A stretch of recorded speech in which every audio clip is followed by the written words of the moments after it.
এই যে আজকে আমি রান্না করে ফেললাম মজাদার পাঙ্গাস মাছ ভুনা।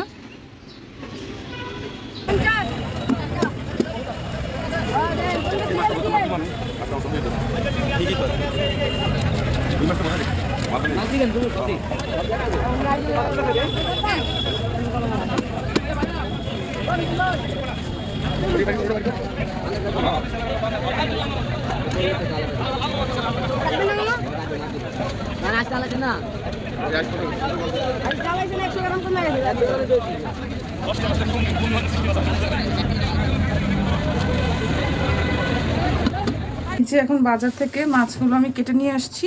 আজকে হচ্ছে পাঙ্গাস মাছ রান্না করব। এই যে মাছগুলো আমি কেটে নিয়ে আসছি, এখন একটু ধুয়ে নিচ্ছি। খুব সুন্দর করে মাছটা ধুতে হবে। আর আমার কাছে পাঙ্গাস মাছ খুব ভালো লাগে, খুব মজা লাগে। তাজা এনে যদি রান্না করা যায় মানে খুব টেস্টি হয় খেতে। এই যে আমি এটাকে ভালো পানি দিয়ে ধুয়ে পানি দিয়ে ধুয়ে লবণ দিয়ে মাখিয়ে রাখবো। আর একটু লেবু দেব, লেবু দিয়ে একটু লবণ দিয়ে মাখিয়ে ভালোভাবে এটাকে আমি পরিষ্কার করে নেব। আর এটাকে আমি এইভাবে কাটতে বলছিলাম যে পেটের মাছ আর এই মাছ একসাথে আমাকে কেটে দিছে।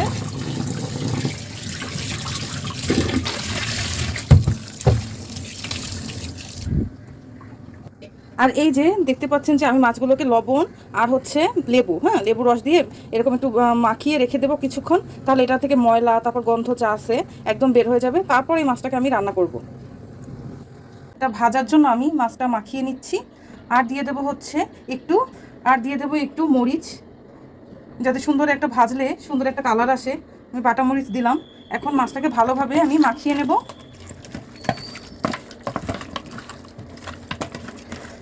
সুন্দরভাবে মাখিয়ে নিচ্ছি। আর আমার কাছে পাঙ্গাস মাছটা হচ্ছে খুব পছন্দের একটা মাছ, মানে আমার খেতে খুবই ভালো লাগে। তেল থাকে আবার কাটাও কম থাকে। তো মাছটা আমি মাখিয়ে নিলাম। এখন আমি গরম তেলে দিয়ে ভাজবো। এখানে আমি প্যানে পরিমাণ মতো সরিষার তেল দিয়ে দিচ্ছি। তেলটা গরম হয়ে গেছে, এখন আমি মাছগুলো দিয়ে দিচ্ছি।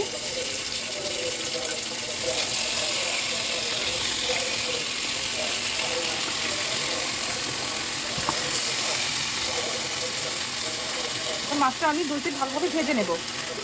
এই যে মাছের এক পিঠ মুখ হয়তো হয়ে গেছে, এই জন্য আমি এখন একটু উল্টে দিচ্ছি। এই যে এক পিঠ ভাজা হয়ে গেছে, মাছগুলো আমি সুন্দরভাবে উল্টে দিচ্ছি। সবগুলো মাছ আস্তে করে আমি উল্টে দিলাম। এখন এই পাশটা আবার একটু ভাজা ভাজা হোক। এই যে মাছগুলো আমার 2 পাশ ভালোভাবে ভাজা হয়ে গেছে, এখন এটাকে আমি তুলে নিচ্ছি। মাছটাকে আমি একটা প্লেটে তুলে নিচ্ছি। এই যে সবগুলো মাছ আমি এই প্লেটে তুলে নিলাম।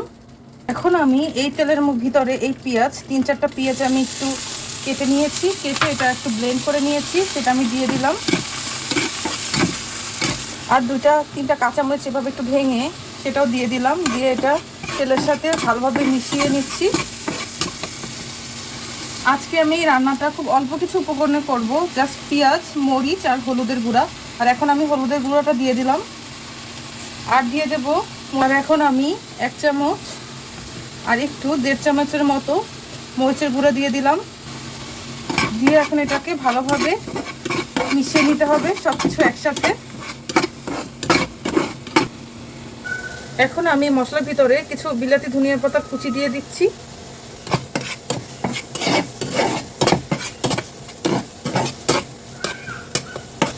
এখন আমি এটাকে ঢাকনা দিয়ে কিছুক্ষণ কষিয়ে নেব। এখন আমি ঢাকনাটা তুলে মশলাটাকে একটু নাড়িয়ে দিচ্ছি।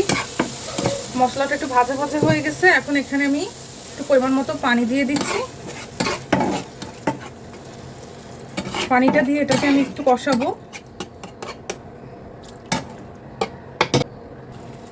এখন আমি এই ভাজা মাছগুলো দিয়ে দিচ্ছি।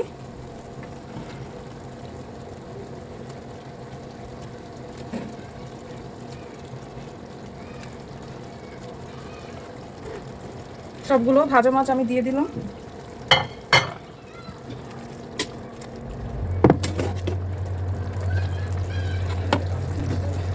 এখন এখানে আরেকটু পরিমাণ পানি দিতে হবে। এখন আমি ফাইনাল মাছটা রান্না করার জন্য পানি দিয়ে দিচ্ছি।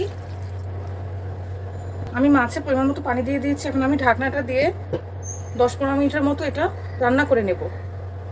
এই যে এখন 15 মিনিট পর চলে আসলাম। এখন ঢাকনাটা তুলে দেখি কি অবস্থা। এই যে মাছটা অনেকটাই হয়ে আসছে আর ঝোলটাও একদম পারফেক্ট পরিমাণ আছে।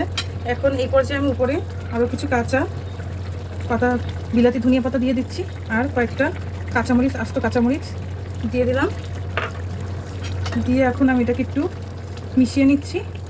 এই মাছটা এখন আমি আর 2-3 মিনিটের মতো কুক করব, তারপরে আমি এটা প্লেটে বেড়ে নিব। এই তো তৈরি হয়ে গেল মজাদার পাঙ্গাস মাছ ভুনা। এই যে মাছটা হয়ে গেছে। মাছটা এখন আমি একটা সার্ভিং ডিশে বেড়ে নিচ্ছি।